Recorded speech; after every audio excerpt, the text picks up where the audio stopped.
I'm Gary Ezzell, and I'm going to describe 3 times that I found out that I wasn't who I thought I was. The first time was in 1968 when I was entering my senior year of high school. This was actually the summer before that. I had gotten a summer job in a town adjacent to the one in which I grew up. Now, I grew up in an all-white suburb, very large high school, 600 kids in my graduating class, no one of color anywhere around us. I had no contact with anyone of color at all growing up. My parents were not at all racially prejudiced and would have nothing to do with any of that, but the culture in which I grew up certainly had plenty of prejudice. Now, that summer, the first day of employment, I was being introduced to the other people working there. And as I was brought over to the cosmetics counter and introduced to the African-American lady working there, as I stuck out my hand to shake hers, I realized that I did not want to touch her. I was completely shocked that I felt that way. I was ashamed because I think my hesitation was apparent, which was hurtful. But this wasn't who I thought I was.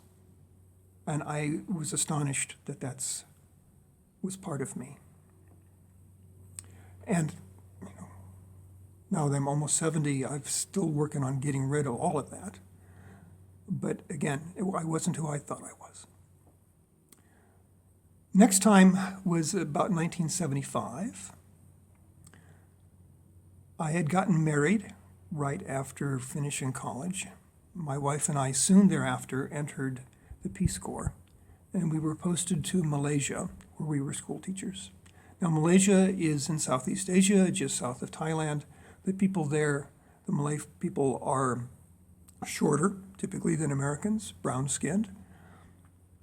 We definitely looked different. I was 6'4", 155, 60 pounds, maybe really thin. My wife's about 5'7", 5'8", red hair. Again, we didn't look like the people we were working with. But they were very welcoming to us, and we seemed to fit in fine in terms of working there. And so everything was going fine. We'd been there for about a year in 75. One day, as we were walking through the town on a Saturday morning, I saw something out of the corner of my eye, looked over, and what I saw totally shocked me. What I saw was my own reflection. And I was amazed and disturbed by how out of place I looked. Because I realized at that moment that over the previous year, the way my brain had dealt with the fact that we looked so out of place was to lie to itself, and that unconsciously my self-image had shifted to where I unconsciously thought of myself as being short and brown like everyone else. And when I saw what I actually looked like, it was disturbing. I wasn't who I had begun to think I was. Finally, much later in life, year 2012, I was 61. I had found my place in the world. I had been working for many years as a medical physicist, doing technical support of radiation therapy treatments, so working in a hospital. And that year was sort of a peak year for me. I was serving as the president of our National Professional Association as a volunteer job.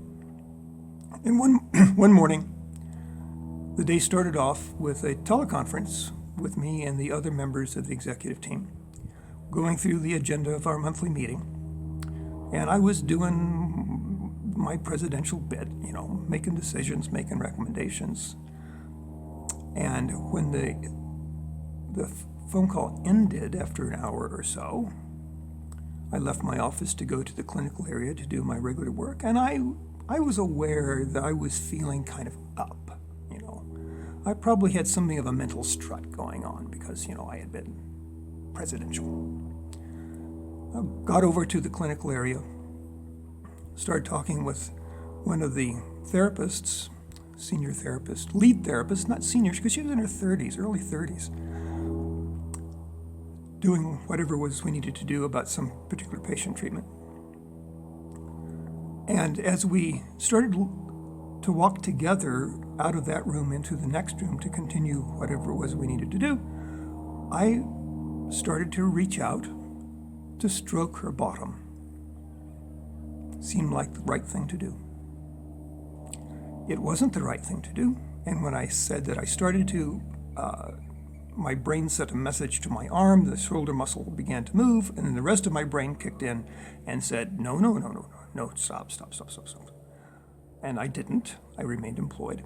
Now, this is not who I normally am. I don't normally do that sort of thing. But what completely surprised me was how totally, completely natural it felt. There wasn't a series of discrete temptations, giving in. No, it was strictly alpha male, my woman, stroke bottom. It was astonishing to me that I would act that way, but it felt completely natural. So I learned something about the way the world works. I learned something about how men actually are. Not that that's a surprise, but I didn't understand it until that moment. And I understand it now. You have to learn not to. So, René Descartes famously wrote many years ago, "I think, therefore I am." Well, I have learned that I am who I am, but I am not always who I think I am.